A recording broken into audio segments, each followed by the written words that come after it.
Mes frères et sœurs, parlons nos langues sont retenues, c'est le Gabon qui gagne.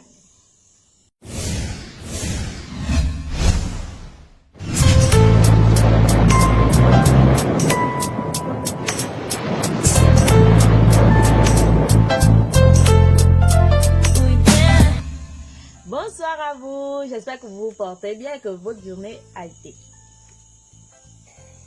Il y a quelques semaines, je parlais avec des frères et des sœurs sur un groupe WhatsApp traditionnel. Et vous savez que dans ce genre de groupe, il y a plusieurs personnes de différentes langues qui se croisent. Comme chaque matin, un débat est proposé. Donc, j'ai pu donner mes éléments de réponse et puis continuer enfin pour féliciter la pertinence de mon prédécesseur. Ah, Bobodan! Grand fut mon étonnement d'être ramené à l'ordre par un membre du groupe qui fut très vite soutenu par les autres. Sous prétexte que c'est gênant de m'exprimer enfant parce que beaucoup de membres du groupe ne sont pas fins. Ah, qui est? Mon sang avait fait le tour complet de mon corps en une seconde. Avait fait un tour. En une seconde. Donc il est gênant au Gabon de parler sa langue en public.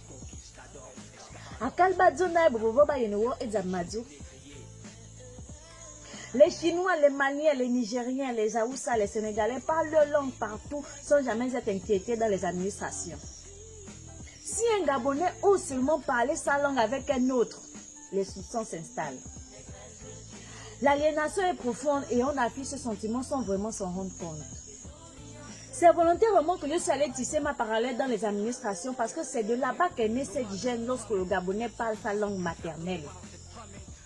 La logique voudrait que cette gêne n'ait pas sa place dans notre milieu, car nous venons d'horizons différents et de traditions différentes.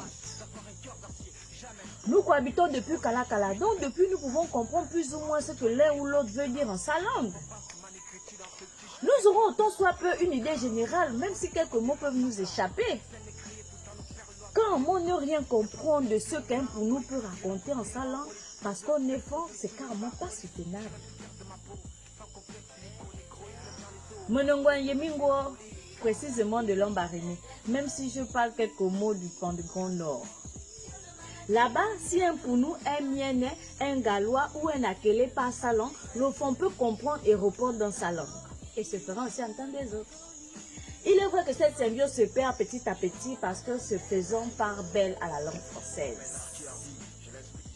Je viens de vous parler de Lambaréné. C'est aussi pareil à Port-Gentil.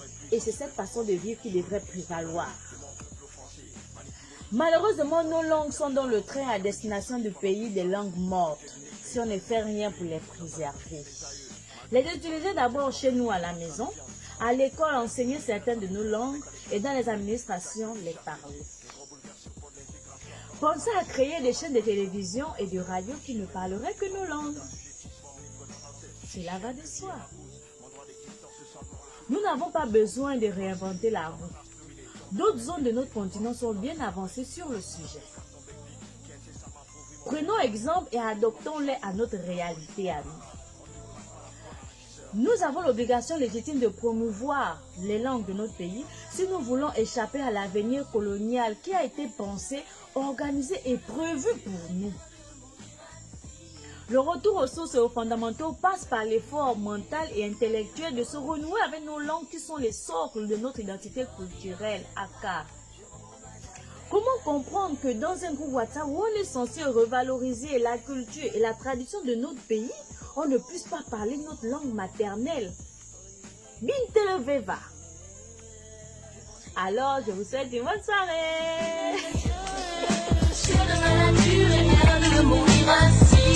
Fier de mourir ainsi, laisse de vie et de chante ma mélancolie.